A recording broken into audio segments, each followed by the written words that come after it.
Bem, você fez isso? Perguntou Lewis com leve irritação. Eu fiz. Respondeu Tiffany em voz baixa, abaixando os olhos, que estavam cheios de lágrimas. Isso é bom. A voz dele ficou mais suave. Você fez a coisa certa. Não se preocupe. Agora não é hora para isso. Tem um estágio para começar. Meus pais trabalharam duro e encontraram uma boa empresa para mim, mas vou escrever para você e te buscar. Disse ele.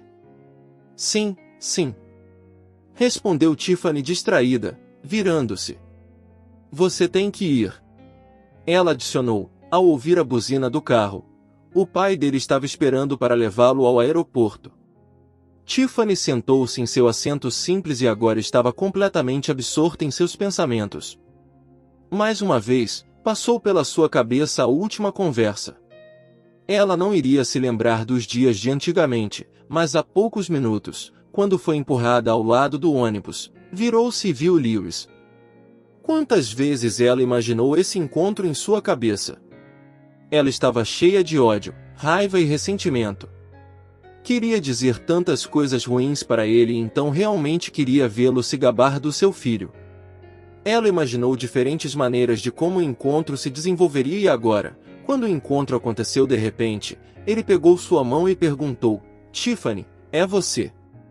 Ela ficou surpresa com ela mesma, mas cuidadosamente soltou sua mão, sorriu e respondeu, sim, de fato, eu sou Tiffany, mas você está enganado. Você e eu não nos conhecemos. Mais uma vez, ela sorriu docemente e seguiu em direção ao avião. Ela viu Lewis passar por ela em direção ao seu assento. O avião decolou e os pensamentos de Tiffany voltaram 20 anos atrás, alguns dias antes da conversa com Lewis. Ela reuniu coragem para contar tudo aos seus pais. Tiffany estava chorando e preocupada, mas seu pai ignorou todas as suas dúvidas. Você sabe, filha, não faça nada que possa se arrepender.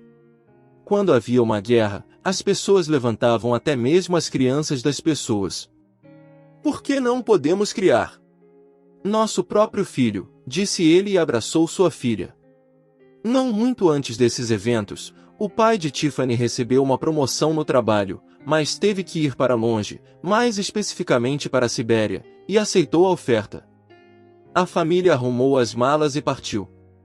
Tiffany também era grata à sua mãe por apoiá-la e à sua filha, e quando a viu chorando pelo bebê, disse que era errado viver com o mal e o ódio no coração. O menino nasceu e cresceu muito parecido com seu pai, e se você odeia seu pai, consciente ou inconscientemente, você ficará com raiva do seu filho. Seja grata a Louis, porque foi a participação dele que trouxe um filho maravilhoso para nossa família. O amor deve viver no coração da criança. Tiffany pensou nas palavras de sua mãe, e embora não as tenha aceitado imediatamente, deixou de lado a dor e o ressentimento.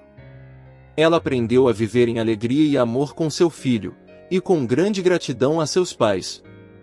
Tiffany também se lembrou que há 3 anos seus pais morreram um após o outro, dentro de 1 ano. Ela passou por esses dias dolorosos com dificuldade, e seu único amado, seu filho Anton, estava ao seu lado. Por que eu encontrei Louis agora? Deve ter sido por uma razão. Tiffany decidiu não apressar as coisas, não se confundir e, em seguida, agir de acordo com a situação. Tiffany pegou sua bagagem da esteira e ouviu um grito de mamãe, da multidão de recepcionistas. Ela se virou e viu seu filho Anton, que estava acenando um buquê de flores sobre sua cabeça. Tiffany caminhou em sua direção e o abraçou. Então, é você, Tiffany. Tiffany se virou e viu Lewis em pé na frente dela.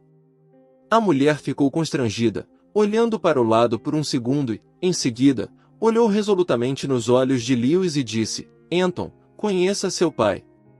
Houve uma pausa no ar, como se por um segundo todo o barulho da área de chegadas tivesse magicamente ficado em silêncio. Esse silêncio foi interrompido por Tiffany. Longe dali. Ela pediu a Anton para ir ao carro e esperar por ela. Ela explicaria tudo mais tarde e ofereceu a Louise ir ao café enquanto o garçom trazia 2 xícaras de café. Eles ficaram em silêncio à mesa um em frente ao outro. Tiffany começou a falar, dizendo que não estava mais zangada com Lewis, mas já era tarde demais para mudar algo. Ela disse que era ainda mais grata a ele por ter um filho tão bonito e por viver uma boa vida. Ela disse a Louise que voltou após um longo período de tratamento, mas o resultado não foi reconfortante. Os médicos dizem que ela viverá mais 6 meses ou algo assim, mas ela acredita que pode viver mais 10 meses ou talvez um ano. Lewis começou a dizer que estava pronto, mas Tiffany o interrompeu. Ela não queria nada dele e não queria desperdiçar seu tempo restante em conversa vazia sobre o passado. Ela queria viver em paz. Ela entendeu que não deveria esperar por um milagre, mas se Lewis pudesse consertar as coisas com seu filho e depois apoiá-lo em um momento difícil, ela ficaria muito grata a ele. Talvez por isso o encontro tenha acontecido agora, enquanto ela tinha tempo para apresentá-los. Tiffany tirou uma caneta da bolsa e escreveu 2 números de telefone em um guardanapo, o dela e o de Anton. Ela disse que contaria tudo a Anton pessoalmente e então levantou e saiu. Lewis permaneceu sentado à mesa com uma xícara de café que já estava fria. Lewis sentou por um longo tempo na mesa do café. O tumulto do aeroporto desapareceu e de alguma forma o tempo recuou para o segundo plano. Ele mesmo não conseguia dizer quanto tempo passou no café, mas ficou olhando para um ponto e pensando por um longo tempo. Ele sabia muito bem que havia cometido um erro no passado e agora não ia se justificar, mas a vida os trouxera juntos para algo. Não havia? O encontro já tinha acontecido e ele já tinha voado para a cidade, então era necessário começar a agir. Ele acordou quando o garçom se aproximou da mesa, pediu desculpas e perguntou se podia levar a xícara de café que ele ainda não tinha bebido e estava prestes a pegar o guardanapo com os números.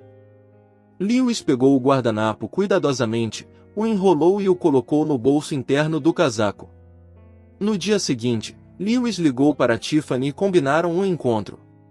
Tiffany deu o endereço de um jardim público que não estava longe dali. Longe de casa o tempo estava bom, o sol estava brilhando, então era seguro passear e conversar. Desta vez, Lewis foi o primeiro a falar. Ele imediatamente disse a Tiffany que entendia a tolice do seu erro e que era muito grato a ela por não ter ouvido suas súplicas na época, mas ele não tinha vindo falar sobre o passado. Ele decidiu fazer a ela uma proposta direta. Vários anos atrás, sua empresa estava construindo um centro médico de última geração aqui na Sibéria e ele desenvolveu uma relação amigável com o médico-chefe. Ontem, Lewis falou com este médico. É claro que o médico não pode prometer nada no momento, mas ele está pronto para examiná-la e, se necessário, novos exames serão realizados na clínica. Depois disso, ela será consultada para saber se tem indicação para hospitalização. Eles estão prontos para assumir o seu tratamento. A clínica não fica longe, eles têm especialistas muito bons e você pode chegar lá em 3 horas, então você não precisa mudar seu fuso horário ou clima. No início, Tiffany recusou, ela não entendia por que ela deveria desperdiçar seu tempo com isso, porque tudo já estava claro. Ela estava cansada e queria paz de espírito. Mas quando Lewis disse que Tiffany não tinha nada a perder indo para uma consulta, Louise achou que ela deveria tentar, pelo menos pelo bem de seu filho. Tiffany pensou sobre isso e concordou, afinal o que ela tem a perder? No dia seguinte, Lewis teve outra reunião com Tiffany e desta vez Anton também veio. Lewis tinha ido ao café antes da reunião e estava muito nervoso e pensando o tempo todo que tipo de esporte Anton gosta, futebol ou boxe ou talvez ele não goste de esportes. O que ele deveria falar e como se comportar? Ele não sabia nada sobre seu filho e perdeu toda a sua vida. No início, a conversa não se desenvolveu bem, mas então descobriu-se que Anton é estudante do Instituto de Construção e joga vôlei na equipe estudantil do Instituto, assim como Lewis costumava jogar vôlei lá. E, em geral, estranhamente, eles tinham muitos tópicos em comum para conversar. Tiffany observou o homem falando e sorrindo. Um dia depois, Lewis levou Tiffany no carro da empresa para o mesmo centro médico. O médico-chefe examinou todos os seus exames e enviou Tiffany para exames adicionais. Tiffany disse a Louise que até agora estava tendo dificuldade em dar prognóstico, mas talvez houvesse um erro médico na interpretação do diagnóstico. Definitivamente, o tratamento valia a pena continuar, mas desta vez o método de tratamento teria que ser mudado. Então eles começaram a tratar Tiffany.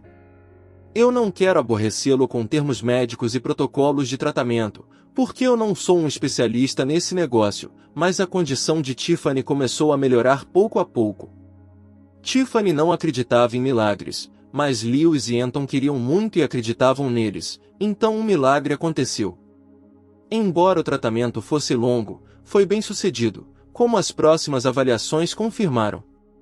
Lewis ligou para seus superiores na sede e recusou a posição de gerente de crise, dizendo que estava cansado de viajar pelo país e queria se estabelecer em um só lugar. A administração não queria perder um funcionário tão valioso e ofereceu-lhe um cargo permanente como gerente de filial, onde ele estava agora organizando seu trabalho. Lewis alegremente concordou com a oferta. Todos os dias livres, Lewis ia visitar Tiffany no centro médico. Anton muitas vezes ia com ele. Passar tempo juntos na estrada e se preocupar com a saúde de Tiffany fez os homens ficarem muito próximos. 2 anos se passaram desde então. O dia em que Tiffany foi liberada do hospital foi o mesmo dia em que Tiffany nasceu. Era início de junho, quando as lilazes estão em flor na Sibéria e o ar é perfumado com seu aroma. Lewis chegou de carro, junto com Anton. O jovem pai se movia de um lado para o outro na sala de espera até que Tiffany e a enfermeira saíram e entregaram a Louise 2 pacotes pequenos. Sim, Tiffany e Lewis tiveram um menino e uma menina. Eles decidiram nomear as crianças com os nomes dos pais de Tiffany. Louise e Anton seguraram a respiração e começaram a olhar para os narizes escorrendo dentro dos pacotes. Eles sussurraram suavemente tentando descobrir quem se parecia com quem. Quando Tiffany se aproximou deles e pegou os braços de seus homens favoritos, ela sorriu e disse as palavras familiares da heroína de um filme famoso: "Agora eu sei que a vida começa quando você tem 40 anos." Obrigado por assistir. Queridos amigos, se você gostou deste vídeo, não se esqueça de curtir e se inscrever. Deixe sua opinião sobre esta história nos comentários.